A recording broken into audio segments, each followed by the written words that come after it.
నీ యజమాని సంతోషములో పాలు పొందమని అతనితో చెప్పెను.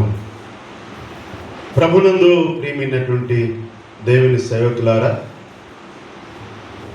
ఇక్కడ ఈ లేఖనమును బట్టి ఒకడు పరలోక రాజ్య సంబంధమైన విషయాలను నేర్చుకోవడానికి ప్రభువారు చెప్పినటువంటి మంచి మాట. ఒక మనుషుడు దేశాంతరము ప్రయాణమైపోయి పోచు తన దాసులను పిలిచి వారికి తన ఆస్తిని అప్పగించినట్ల విధానంలో పరలోక రాజ్యం ఉంటుంది అని జ్ఞాపకం చేస్తున్నాడు. ప్రభునందు పిల్లరా, ఇక్కడ మనం నేర్చుకోవాల్సిన విషయము, మరి ఒకరికి 5 తలాంతులను, ఒకరికి 2, ఒకరికి 1 తలాంతు ఇచ్చాడు. ఆయన దూరదేశం వెళ్ళాడు. బహుకాలం గడిచిన తర్వాత మరలా తిరిగి వచ్చి ఎవరికైతే ఆయన తలాంతులు ఇచ్చాడో వారిని పిలిపించి లెక్క అప్పచెప్పుకోవడానికి పిలిపించాడు. అయితే ఇక్కడ 5 తలాంతులు తీసుకున్నవాడు అధికంగా మరి 5 తలాంతులు సంపాదించి యజమానికి అప్పగించాడు. 2 తీసుకున్నవాడు మరి 2 తలాంతులను అధికంగా సంపాదించి ఇచ్చాడు. 1 తలాంతు తీసుకున్న వ్యక్తి మాత్రము ఏం చేశాడండి, దాన్ని భూమిలో త్రొలిపెట్టి యజమానుడు వచ్చినప్పుడు మరలా తీసుకుని వచ్చి దాన్ని అక్కడ ఆయనకు అప్పగించిన విధానాన్ని మనం చూస్తున్నాం.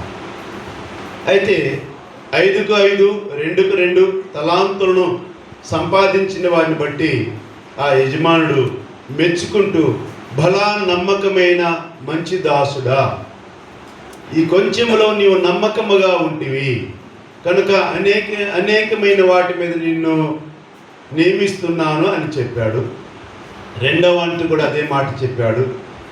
అయితే 3వ వ్యక్తిని విషయంలో మనం చూసినప్పుడు సోమరివైన చెడ్డ దాసుడా అని ఆయన సంబోధించిన విధానం మనం ఇక్కడ చూస్తున్నాం.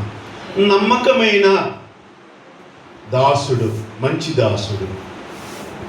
ఈ లేఖనాన్ని ఈ సందర్భంలో మనము నమ్మకమైన మంచి దాసుని గురించి కొద్ది నిమిషాలు మనము జ్ఞాపకం చేసుకుందాం. నాకు ఇవ్వబడినటువంటి సమయంలో నేను సద్వినియోగం చేసుకుంటాను. పిల్లారా గమనించండి, ప్రభునందు పిల్లారా, ఇక్కడ లేఖనములను మనం పరిశీలించినప్పుడు అతడు నమ్మకమైన వానికి మనము ఒకరికి 5, ఒకరికి 2, ఒకరికి 1 ఇచ్చాడు అని మనం చూస్తున్నాం. ఇదేంటయ్యా, యజమానునికి పక్షపాత వైఖరి చూపించాడా? ముగ్గురికి 5 తలాంతులు ఇవ్వచ్చు కదా, లేక ముగ్గురికి 2 తలాంతులు ఇవ్వచ్చు కదా, లేదా ముగ్గురికి 1 ఇవ్వచ్చు కదా అని మనం ఒకవేళ మన ఆలోచన రావచ్చు. ఇక్కడ ఏమన్నాడు, ఎవని సామర్థ్యము కొలది అని అన్నాడు. వారికి ఇతడు 5 తలాంతులు తీసుకున్నవాడు మరి 5 తలాంతులను సంపాదించగలిగిన సామర్థ్యం కలిగిన వాడని దేవుడు ముందుగానే గుర్తెరిగాడు. అక్కడ యజమానుడు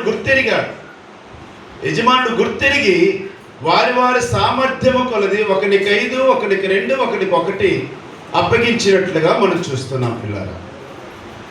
అలాగనే పరిశుద్ధ లేఖన భాగం బట్టి ఈ యజమానుడు దేవుడై ఉన్నాడని మనము గుర్తించాలి. యజమానుడు దేవుడై ఉన్నాడు. ఇక్కడ మనకు అప్పగిస్తున్నటువంటి తలాంతులను బట్టి, మనకిచ్చినటువంటి ఆ యొక్క వరమును బట్టి మనము ఆ సామర్థ్యం కొలది దేవుని పనిని జరిగించేవారుగా ఉండాలని లేఖనాన్ని బట్టి మనము నేర్చుకుంటున్నాం పిల్లరా. చూడండి, మోషేను గురించి దేవుడు సెలవిచ్చిన మాట మనందరికీ బాగా తెలుసు.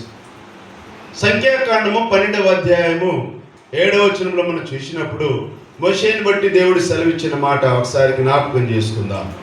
సంఖ్యాకాండము 12వ అధ్యాయము 7వ వచనాన్ని ఒకసారి మనము ధ్యానం చేద్దాం. 12వ అధ్యాయంలో నుండి 7వ వచనం, అతడు నా ఇలాంటిలో నమ్మకమైన వాడు అని అంటున్నాడు.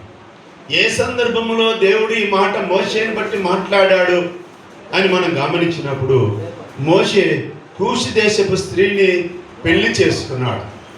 ఆయన ఆ కూషు దేశపు స్త్రీని పెళ్లి చేసుకున్న సందర్భంలో మోషే అన్న ఏంటి అహరోను, ఆయన సహోదరి అయిన మిరియాం ఏం చేశారు, ఈయనకి వ్యతిరేకంగా మాట్లాడినప్పుడు దేవుడు విన్నాడట. తన దాసుని విషయమై వీరిరువురు సహోదరుడు సహోదరినే ఆయనకు వ్యతిరేకంగా మాట్లాడారు. అప్పుడు దేవుడు విని ఏం చేశాడంటే మోషేతో చెప్పాడు, అయ్యా ఇదిగో ప్రత్యక్షపు గుడారం యొద్దకు మీరు రండి. దేవుడు చెప్పినట్లుగా మోషే ప్రత్యక్షపు గుడారం దగ్గరకు దేవుడు మనం రమ్మన్నాడు, వెళ్దాం పదాన్ని తీసుకున్నప్పుడు ముందుగా ప్రత్యక్షపు గుడారం లోపలికి అహరోనును మిరియామును పంపించాడు. దేవుడు పంపమన్నప్పుడు వారు వెళ్ళినప్పుడు అప్పుడు దేవుడు వారితో మాట్లాడాడండి. ఆలోచన చూద్దాం ఒకసారి. వారిద్దరూ రాగా ఆయన, నా మాట వినుడి, మీలో ప్రవక్త యుండిన ఎడల యెహోవానగు నేను దర్శనమిచ్చి అతడు నన్ను తెలుసుకున్నట్లు కలలో అతనితో మాట్లాడుదును. నా సేవకుడైన మోషే అట్టివాడు కాడు. మీరేమనుకున్నారు? మేము మోషే వల్ల ప్రవచించలేమా, లేకపోతే మోషే వల్ల మేము నడిపించలేమా? ఇలాంటి తలంపు కలిగిన వారై మోషే వారు చెప్పినట్లుగా వినలేదన్నట్లుగా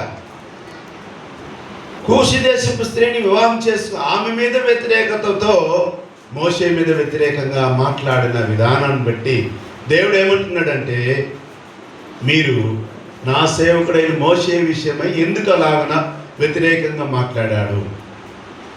కనుక అదిగో ఒకవేళ మీలో ఎవరైనా ప్రవక్త ఉన్నట్లయితే నేను వానికి దర్శనమిచ్చి నేను అతనితో మాట్లాడతాను కదా. మోషే అలాంటి వాడు కాదు. అతడు ఎలాంటి వాడు? నా ఇల్లంతటిలో నమ్మకమైన వాడు.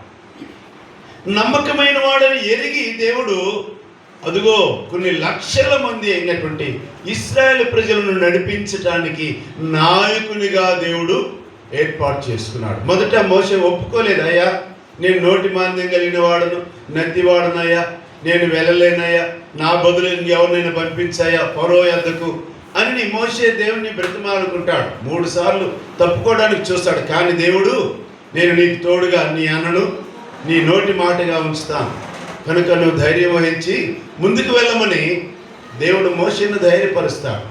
కనుక ప్రియులారా, మోషే ఇశ్రాయేలు పెట్టినటువంటి శ్రమలను, వ్యతిరేక ఆలోచనలు, కార్యములను అనేక విధాలుగా ఇబ్బంది పెట్టారు, విసిగించారు.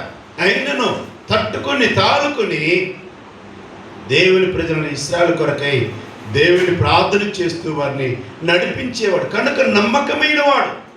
ఈ విధమైన నమ్మకమైన వాడు ఇశ్రాయేలులో దేవుని ఎదుట కనబడలేదు. కనుక ప్రియులారా, మోషేను దేవుడు తన ఇల్లంతటిలో నమ్మకమైన వానిగా ఎంచిన విధానమును మనం ఇక్కడ చూస్తున్నాం. అందుకని మనము గమనించినట్లయితే హనన్య నమ్మకమైన మనుష్యుడు అని నెహెమ్యా గ్రంథం ద్వారా మనం నేర్చుకుంటాం.